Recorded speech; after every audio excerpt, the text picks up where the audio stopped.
പൗരത്വ ഭേദഗതി നിയമത്തിൽ പൊതു തിരഞ്ഞെടുപ്പിന് മുൻപ് നിർണായക നീക്കവുമായി രംഗത്ത് വന്നിരിക്കുന്നു കേരള സർക്കാർ.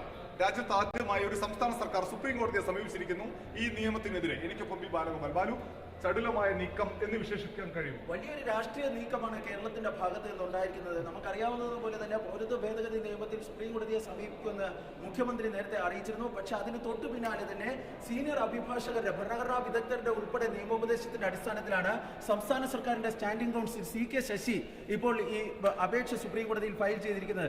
നേരത്തെ തന്നെ ഈ പൗരത്വ ഭേദഗതി നിയമത്തിൽ ഒരു സൂട്ട് കേരളം സുപ്രീം കോടതിയിൽ നൽകിയിരുന്നു.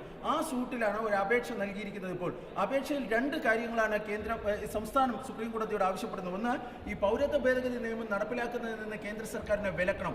രണ്ടാമതായി കേരളം ആവശ്യപ്പെടുന്നത് കേന്ദ്ര ആഭ്യന്തര മന്ത്രാലയം പുറത്തിറക്കിയിരിക്കുന്ന വിജ്ഞാപനം സ്റ്റേ ചെയ്യണമെന്ന ഒരു ആവശ്യവും കേരളം ഇതിൽ, അതായത് ഈ അപേക്ഷയിൽ ആവശ്യപ്പെടുകയും ചെയ്യുന്നുണ്ട്.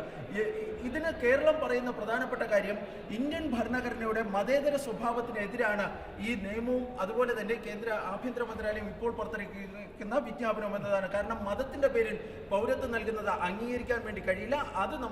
അത് ഇന്ത്യയുടെ ഈ മതേതര പാരമ്പര്യത്തിന് അല്ലെങ്കിൽ ഭരണഘടനയുടെ മതേതര സ്വഭാവത്തിന് എതിരാണ് എന്നാണ് കേരളത്തിന്റെ വാദം. ഈ ഹർജി എപ്പോൾ പരിഗണിക്കാൻ സാധ്യതയുണ്ട് എന്നതാണ് അടുത്ത പ്രധാനപ്പെട്ട കാര്യം. ചൊവ്വാഴ്ച സുപ്രീം കോടതി പൗരത്വ ഭേദഗതി നിയമവുമായി ബന്ധപ്പെട്ട ഏതാണ്ട് 240ഓളം ഹർജികൾ പരിഗണിക്കുമെന്ന് ചീഫ് ജസ്റ്റിസ് അറിയിച്ചിട്ടുണ്ട്. അന്ന് സംസ്ഥാന സർക്കാരിന്റെ ഈ സൂട്ടും ഈ പരിഗണിക്കാൻ വേണ്ടി സംസ്ഥാനത്തിന്റെ ഭാഗത്ത് നിന്ന് ശ്രമം ഉണ്ടാകുമെന്നാണ് ലഭിക്കുന്ന വിവരം. നേരത്തെ ഈ സംസ്ഥാന സർക്കാരിന് വേണ്ടി സീനിയർ അഭിഭാഷകരൊക്കെയാണ് ഇതിൽ ഹാജരായിരുന്നത്. നമുക്ക് ലഭിക്കുന്ന വിവരം അനുസരിച്ച് രാജ്യത്തെ തന്നെ ഏറ്റവും വലിയ മുതിർന്ന ഭരണഘടനാ വിദഗ്ധരെ ഈ കേസിൽ അണിനിരത്തുന്നതിനാണ് ഇപ്പോൾ സംസ്ഥാനം ശ്രമിക്കുന്നത്. Advocate general K. ഗോപാലകൃഷ്ണക്കുറുപ്പ്, സംസ്ഥാന നിയമമന്ത്രി P. രാജീവ്, മുഖ്യമന്ത്രിയുടെ ഓഫീസ്, അതുപോലെ തന്നെ സ്റ്റാൻഡിംഗ് കൗൺസിൽ CK ശശി, ഇവരൊക്കെ ഇതുമായി ബന്ധപ്പെട്ട ചർച്ചകൾ നടത്തുന്നുണ്ട്.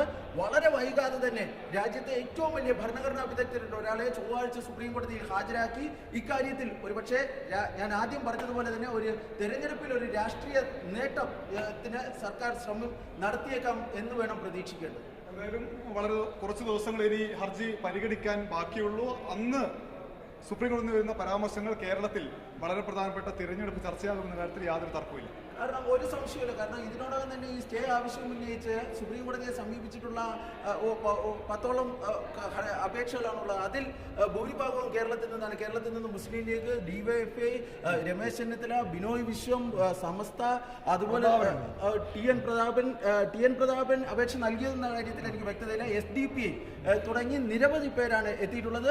പക്ഷേ ഒരു സംസ്ഥാനം തന്നെ പൗരത്വ ഭേദഗതി നിയമം ചോദ്യം ചെയ്തുകൊണ്ട് സുപ്രീം കോടതിയിൽ എത്തുന്നത് ഇത് ആദ്യമായാണ്. അതൊരു വലിയ രാഷ്ട്രീയ നീക്കവും നിയമപരമായ നീക്കവുമാണ് സംസ്ഥാന സർക്കാരിന്റെ ഭാഗത്ത് നിന്ന് ഇപ്പോൾ ഉണ്ടായിരിക്കുന്നത്. നമുക്ക് എന്തായാലും കോടതി കേസ് പരിഗണിക്കുന്ന ദിവസം വരെ കാത്തിരിക്കാം.